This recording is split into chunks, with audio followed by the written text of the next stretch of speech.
৩৫ বছর পর শুরু হয়েছে রাজশাহী বিশ্ববিদ্যালয় কেন্দ্রীয় ছাত্র সংসদ নির্বাচন রাকসুর ভোট গ্রহণ। রাজশাহী বিশ্ববিদ্যালয়ের উপাচার্য, ছাত্রদল ও শিবির সমর্থিত প্রার্থীরা এবং শিক্ষার্থীরা ভোট কেন্দ্রগুলোর পরিবেশ নিয়ে সন্তোষ প্রকাশ করেছেন। রাজু আহমেদ রুবেলের ক্যামেরায় রাজশাহীর সমসাজু ও আবু সুয়েবকে সাথে নিয়ে নিয়ামুল আজিজ সাদিকের রিপোর্ট। শান্তিপূর্ণ সহ অবস্থানে দীর্ঘদিন পরে শিক্ষার্থীরা তাদের পছন্দের প্রার্থীকে ভোট দিতে লম্বা সারিতে অপেক্ষা করছেন। রাজশাহী বিশ্ববিদ্যালয়ের 17টি কেন্দ্রের প্রায় একই দৃশ্য।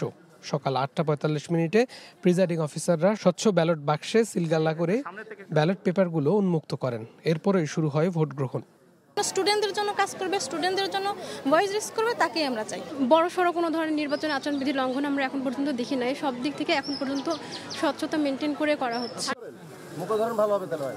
ছাত্রদল এবং ছাত্র শিবিরের ভিপি প্রার্থী কেন্দ্রগুলো ঘুরে নিজেদের সন্তোষের কথা জানান। জেতার ব্যাপারে শতভাগ আশাবাদী তারা।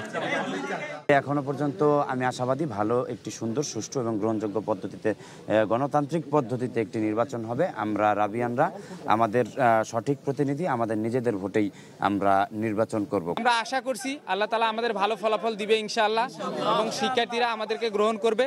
শিক্ষার্থীরা আমাদের গ্রহণ করলে আমরা শিক্ষার্থীদের জন্য যে ইশতেহার দিয়েছি সেই ইশতেহার অনুযায়ী সর্বোচ্চ চেষ্টা করে কাজ করব ইনশাআল্লাহ। বসে নেই বিশ্ববিদ্যালয়ের উপাচার্য।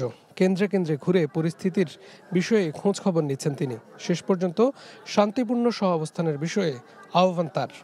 তারা তাদের একটা গণতান্ত্রিক অধিকার ফিরে পেতে চলছে এবং আমার মনে হয় যে তারা অত্যন্ত দায়িত্বশীলতার সাথে আজকের দিনটা খুব সুন্দর করে শেষ করবে এবং অত্যন্ত স্বচ্ছতার ভিতর দিয়ে সমস্ত কার্যক্রম পরিচালিত হবে আর কি।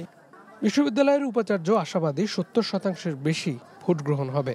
আর শিক্ষার্থীদের চাওয়া প্রতি বছর এমন নিয়মতান্ত্রিকভাবে ছাত্র প্রতিনিধি নির্বাচিত হোক।